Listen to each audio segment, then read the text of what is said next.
My name is Madison, and I'm 35 years old. If you had met me just a few weeks ago, you would have found someone living a simple, quiet life, maybe even an invisible one to most people. I work as a librarian at the Havensburg Public Library, a job I've loved since I was a teenager. Books were my sanctuary growing up, and now I help children find the same kind of safety in stories that I once did. I live in a modest home on the east side of town with my husband Mark and our 13-year-old son, Alex.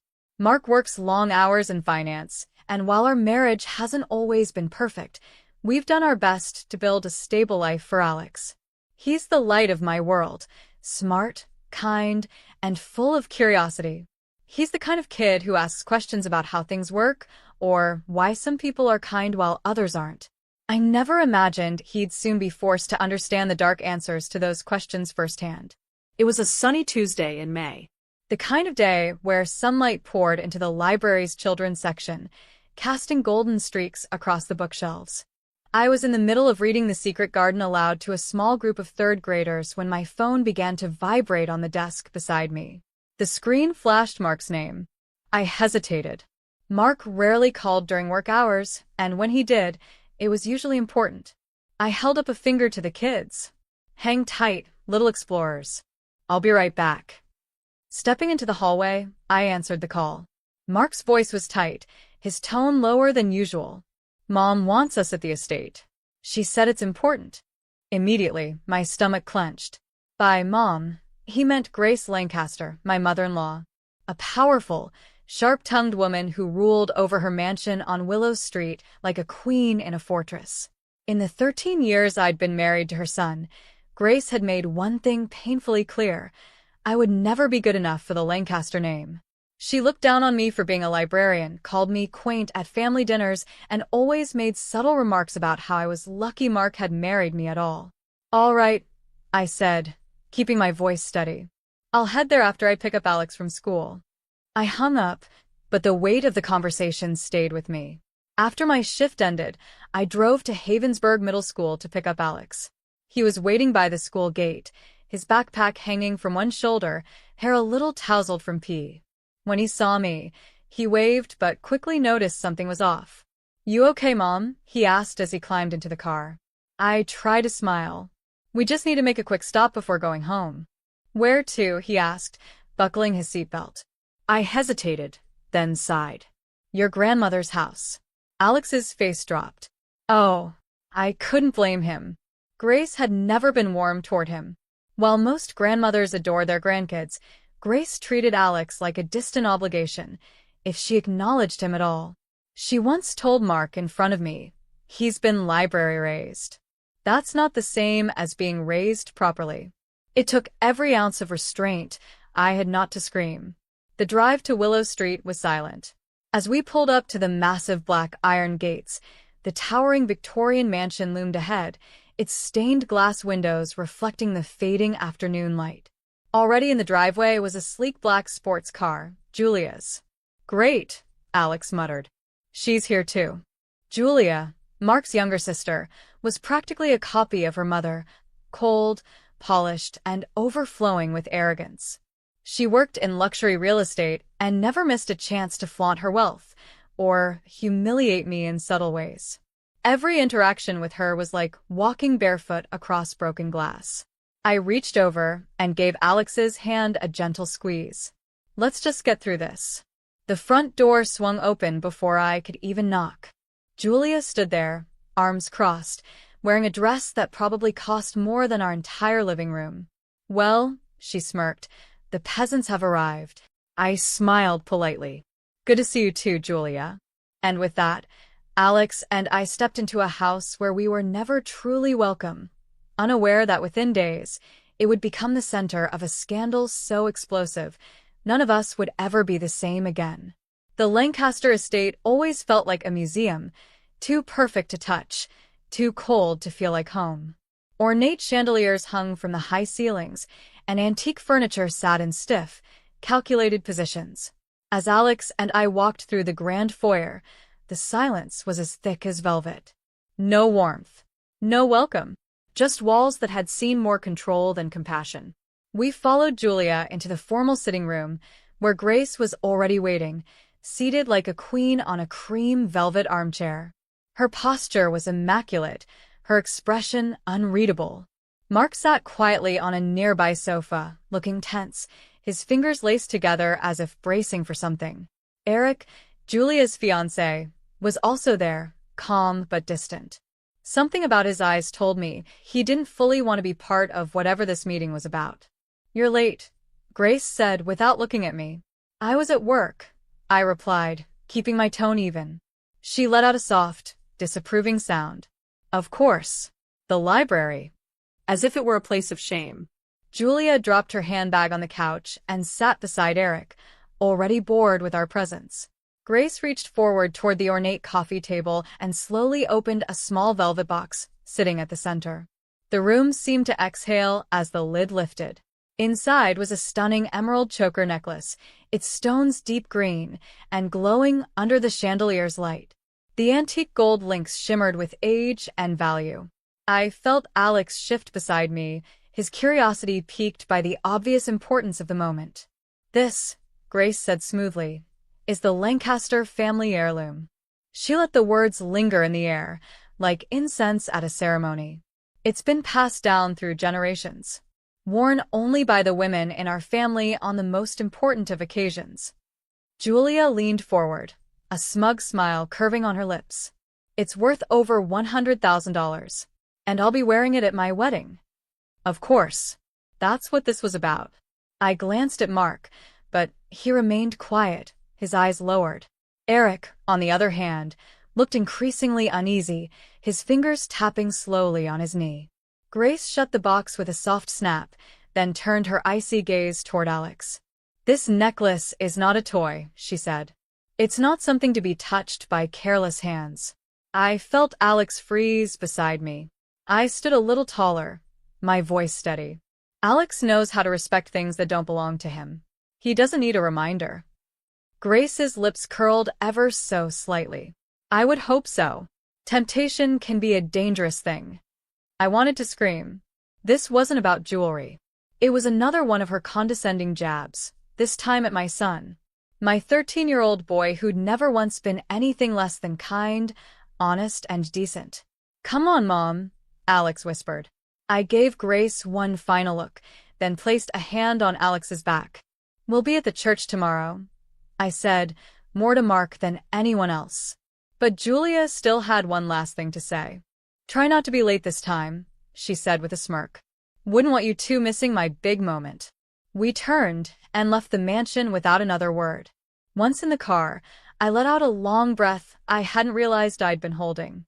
Alex looked at me, his brow furrowed. "Why does Grandma hate us so much?" he asked softly. I swallowed the lump in my throat and gave the only answer I could manage. "Because we remind her of everything she can't control." As we pulled away from the iron gates of the Lancaster estate, neither of us knew that the very necklace we had just seen, so carefully guarded, so arrogantly displayed, would soon become the weapon used to try and destroy us. The next morning, sunlight filtered through stained glass windows as we arrived at St. Helena's Cathedral, one of Havensburg's most historic and opulent churches. It was the kind of place Grace had probably dreamed of for years. Tall archways, imported marble floors, and enough gold accents to make a palace feel insecure. Alex stood beside me in a pale blue dress shirt and blazer, adjusting his collar nervously. "Do you think she'll try something again?" he whispered. I smiled faintly and brushed a hand through his hair. "Let's just keep our heads down, sweetheart." We walked into the main hall, already filled with guests, lawyers, business magnates, and socialites Grace had undoubtedly spent years collecting like trophies. I recognized faces from newspapers and social media. Many of them nodded politely to me, though some barely acknowledged our presence. Mark was already seated near the front, and we joined him in silence. Grace hovered in and out of view, busy managing every inch of the ceremony, like a royal coordinator. Julia, still out of sight, was said to be getting ready in the bridal suite. The cathedral buzzed with the sounds of live string music and muted conversation until a piercing scream shattered the atmosphere. "My necklace. It's gone." The music stopped instantly. Every guest froze. Then came frantic footsteps and hushed murmurs as heads turned toward the preparation room. Grace, Eric, Mark, and I rushed toward the source of the scream. Alex stayed close to me, his shoulders tense. Inside the bridal suite, Julia stood in front of a large vanity mirror, her makeup half done, her hands trembling in the air. The emerald choker necklace, the same one Grace had flaunted the day before, was nowhere in sight. "I put it right here," she cried, pointing to a silk-lined display on the dressing table. "I was fixing my veil. It was right here, and now it's gone." Gasps echoed.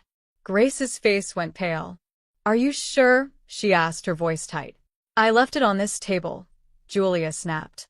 "And someone took it." There was a moment of silence. Then Julia's eyes darted across the room and landed directly on Alex. "That child," she said, her voice sharp and cracking. "He was in here earlier. I saw him." My heart stopped. "What?" I whispered. Alex stepped back, his eyes wide with shock. I didn't take anything," but Julia was already pointing at him with a trembling hand. "He took it. I saw him near the door." Grace stepped forward, her voice low but deadly. "Is this true, Alex?" "No," Alex shouted, his voice breaking.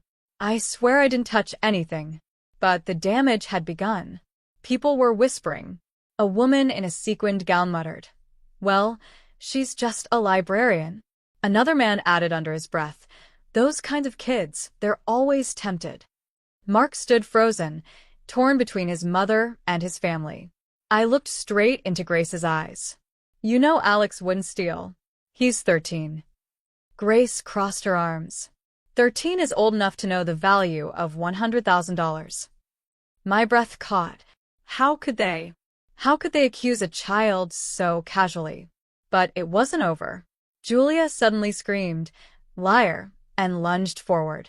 Before I could react, she grabbed a heavy porcelain vase from the vanity and smashed it down on Alex's head. The sound was sickening. The vase shattered. My son crumpled to the floor, blood beginning to trickle down his forehead. The room exploded in gasps and screams. "Julia!" Eric shouted. Mark pushed past the others and rushed to Alex's side. "What the hell is wrong with you?" he roared. "You just hit a child." I dropped to my knees beside my son, cradling his bleeding head. He whimpered, trembling in my arms. "Baby, I'm here. I've got you," I whispered, trying to keep my hands steady. "Call the police," Mark shouted. Now. No one moved. So he pulled out his phone and dialed himself. Yes. "I'd like to report an assault on a minor. We have evidence. The attacker is still on the scene." Julia backed away, her face wild. "She's lying. That brat took my necklace." But then, someone else finally spoke. "No, he didn't," Eric said quietly. All heads turned to him. "What?" Julia snapped. Eric took a deep breath, his face hard as stone. "I saw what really happened, and I have proof." Eric's voice cut through the chaos like a scalpel, quiet but undeniable. "I wasn't going to say anything," he continued, pulling his phone from the inside pocket of his tuxedo. "I figured we could deal with this after the wedding. But after what you just did, Julia, after you assaulted a child, you don't deserve my silence." Julia's mouth dropped open. "What are you talking about?" Eric ignored her. He unlocked his phone, tapped a few times, and then turned the screen toward the crowd gathering in the bridal suite. "This is from the cathedral's security feed. You'll want to watch this." The guests leaned in. The room fell silent. The video showed a timestamp from earlier that morning. Julia stood in front of the same vanity where the necklace had allegedly been stolen. She looked around nervously, then took the emerald choker out of its case and quickly shoved it into her designer handbag. Gasps erupted. Julia's face turned ghost white. No. "That's fake. That's doctored." Eric didn't flinch. "And now watch this." He let the video continue. Seconds later, Julia turned back toward the vanity, adjusted her veil in the mirror, and then screamed, the very scream we had all heard. It was staged, a performance. The entire theft was a lie. The guests murmured, horrified. "She planned it," someone whispered. Eric faced them. Julia wanted to fake the theft, file an insurance claim, and pocket the money. She's behind on her condo payments. She needed the cash. So she created a scapegoat. And she picked a child. All eyes turned toward Alex, who lay trembling in my arms, his shirt stained with blood. Julia's voice rose again, shrill and desperate. He still could have taken it. I mean, he had time. Maybe he found it and… Enough! Mark shouted, stepping in front of her. You hit my son in front of everyone. You lied to all of us. Julia took a step back. Mom. She turned toward Grace, pleading. Mom. Say something. Grace remained silent. She looked at her daughter with tight lips and stone eyes. Mom. Julia cried again, her voice cracking. You're not going to let them do this to me, are you? Grace blinked slowly, but said nothing. At that moment, Detective Harris and a second officer stepped into the room, escorted by cathedral security. The police had arrived. Miss Julia Lancaster? Detective Harris said, stepping forward. Julia's panic shifted into full-blown hysteria. No, wait, you don't understand. You're under arrest for the assault of a minor, filing a false police report, and attempting to commit insurance fraud, he said, his voice calm but firm. He gestured to the other officer, who stepped behind Julia and pulled out a pair of handcuffs. No. You can't do this. I'm a Lancaster, she screamed as the officer cuffed her wrists. Her voice cracked again. Eric, help me. But Eric looked away. As she was led toward the door, Julia twisted her body, struggling. Emma, please. Grace flinched, but still said nothing. The guests stood in stunned silence as Julia's screams echoed through the halls of the cathedral. Detective Harris turned toward us. Is the boy all right? He asked, glancing at Alex. He needs medical attention, I said, my voice shaking. I'll call for paramedics, the second officer said, already speaking into his radio. Mark was on his knees beside me, gently brushing Alex's hair back from his blood-speckled forehead. You're going to be okay, son. I promise. Eric stepped forward, guilt shadowing his face. I should have come forward sooner. I nodded faintly. But you did, when it mattered. And then, as the officers prepared to take statements, the police radio crackled again. Dispatch to Detective Harris. Come in. He lifted his shoulder. Mike, Harris here. We have confirmation. Grace Lancaster is under investigation for financial fraud, including tax evasion and conspiracy to commit insurance fraud. Please detain for questioning. A collective gasp filled the air.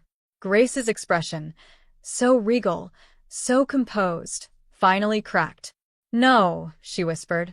This is ridiculous. I had nothing to do with that. Detective Harris turned toward her. Ma'am, you'll need to come with us. Grace's hands trembled. For a moment, she looked right at me, and in her icy blue eyes, I saw something I never thought I'd witness. Fear. She said nothing as the second officer gently took her by the arm and guided her out of the room, following the path her daughter had just been dragged down. The Lancaster women, once untouchable, were both gone. After Grace and Julia were escorted from the cathedral, the grand venue stood eerily still. The hush that had once signaled awe now carried a heaviness that no one knew how to break. The guests, once excited to witness an elite wedding, now stood stunned, exchanging nervous glances, murmurs, and shameful whispers. I sat on the floor beside Alex, my hands stained with his blood, gently pressing the edge of a cloth napkin someone had handed me to the cut on his head. His breathing was shallow, his eyelids fluttering, but he was conscious. Stay with me, baby, I whispered, brushing his cheek. You're going to be okay. Paramedics arrived moments later and quickly took over. They treated Alex at the scene, thankfully confirming the injury was not life-threatening. He would need stitches and rest, but he would be okay. Mark stayed by our side the entire time, his hands shaking with rage and guilt. I never imagined they'd go this far, he said, his voice barely above a whisper. I looked at him. You knew they were cruel, Mark. You've seen it for years. I know, he nodded, looking down. But I never thought they'd hurt Alex or frame him like that. Across the room, Eric stood quietly, giving a statement to Detective Harris. He kept glancing over at us. His guilt was clear, but so was his relief that the truth had finally come out. Detective Harris approached us next. "We'll be filing full charges today. Both Julia and Grace are in custody. The evidence is solid, thanks to the security footage and Eric's testimony." Mark nodded. "What happens next?" "They'll be arraigned tomorrow. It's likely to move quickly, given the public nature of this and the strength of the case. A trial is almost certain." I looked toward the cathedral's tall stained glass windows, the soft light filtering through in hues of gold and blue.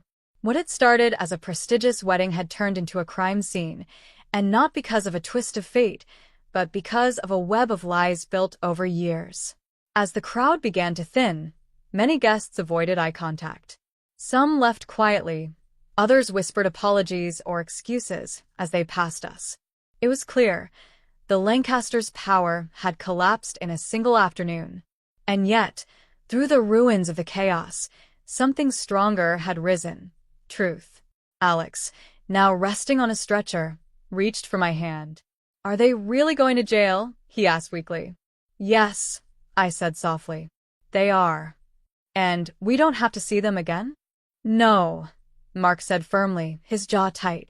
"Not ever again." He placed a protective arm around me and Alex. For the first time in a long while, he chose us, clearly, completely, and publicly.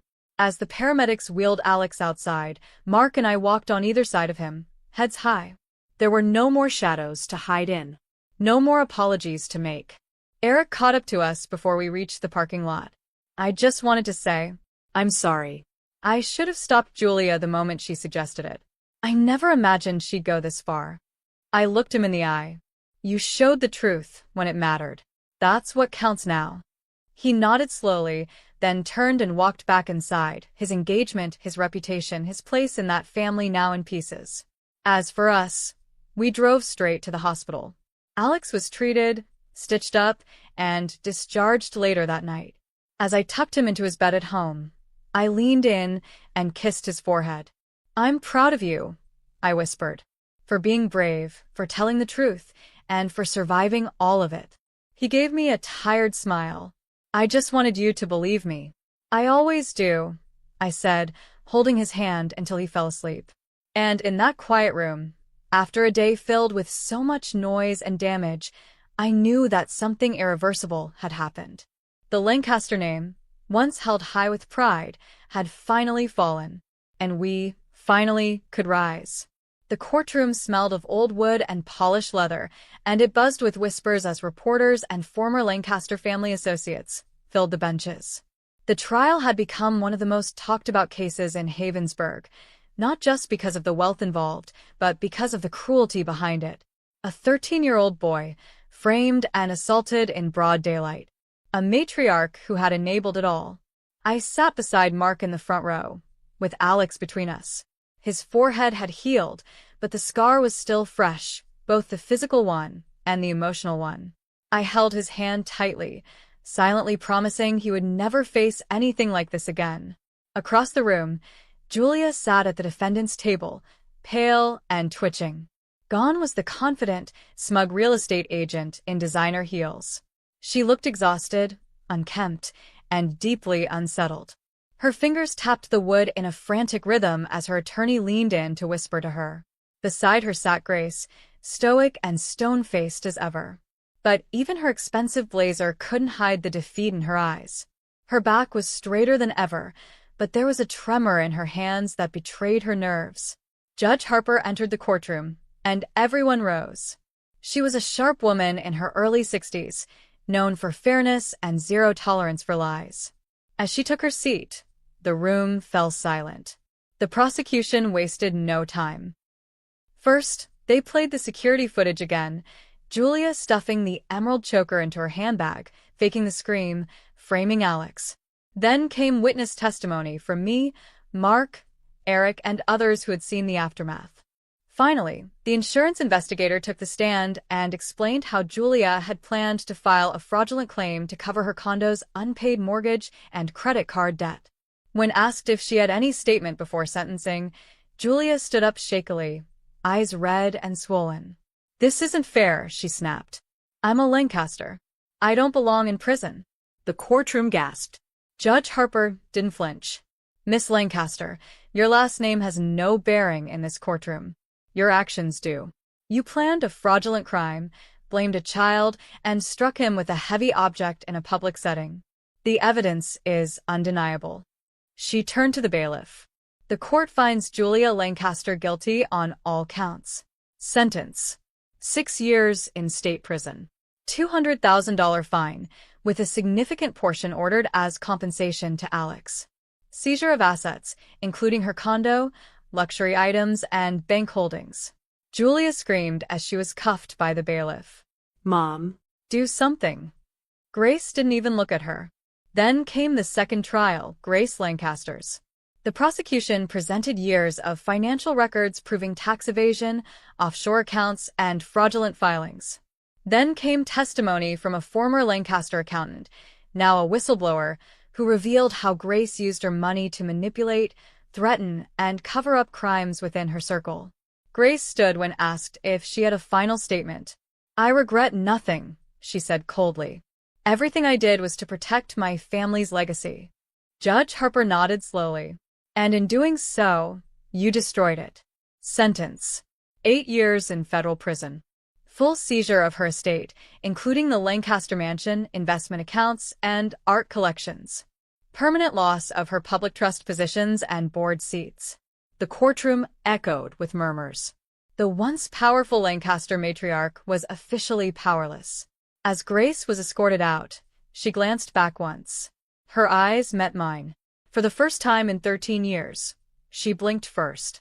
I held Alex's hand tighter. The courtroom emptied, but we stayed behind for a moment. The judge had done her part. The truth had spoken, and justice had been served. 1 month after the sentencing, Havensburg had changed. The headlines that once praised the Lancaster name now painted it with disgrace. Wealth to ruin. The fall of the Lancaster legacy. 13-year-old framed. Justice prevails in stunning courtroom trial. Grace and Julia Lancaster sentenced in shocking choker fraud case. People who once scrambled for invitations to their parties now deleted photos and denied ever knowing them. The mansion on Willow Street was sealed, its gates locked, its legacy crumbled. But inside our small home on the east side of town, the world had never felt more still, more safe. Mark had taken a leave from work. He didn't say it outright, but I could tell he needed time to reconnect with us. And he did. He cooked breakfast with Alex, helped with homework, even took him hiking on the weekends. For the first time in a long time, he was present, not just as a father but as a husband too. As for Alex, his recovery was nothing short of inspiring. The boy who once shrank in his grandmother's presence now walked taller, laughed more, and spoke with newfound confidence. The trauma hadn't broken him. It had revealed his strength. One quiet Wednesday afternoon, I returned to the library. The children's section looked exactly the same, but everything felt different. I stood near the shelf of classics, tracing my finger along the spine of Charlotte's Web, when a small group of children burst in through the side door, giggling and skipping. Among them was Alex, carrying a picture book. "Mom," he said, walking up with a grin, "can I do today's storytelling?" I blinked, surprised. "You want to read to the kids?" He nodded. "I know the perfect book." I stepped aside, letting him take my place on the little wooden stool in the reading circle. He opened the book, cleared his throat, and smiled at the crowd of expectant little faces. "Today's story," he began, "is called The Truth Always Comes Out." I stepped back and watched as sunlight poured through the tall library windows, casting a warm glow over Alex and the listening children. His voice was clear and strong, no fear, no hesitation. Just a brave boy telling a story. My eyes welled with tears, but not from sadness. From pride. This was our new beginning. Grace and Julia had taken their own downfall. In trying to ruin us, they had destroyed themselves. And while their world fell apart, ours had quietly come together, piece by piece. We weren't wealthy. We weren't powerful, but we were whole. And that, finally, was enough. Thank you for watching this powerful story. If it moved you, inspired you, or gave you something to think about. Please don't forget to like the video, leave a comment, and subscribe to the channel for more real-life inspired stories every week. Your support helps us continue to share voices that deserve to be heard.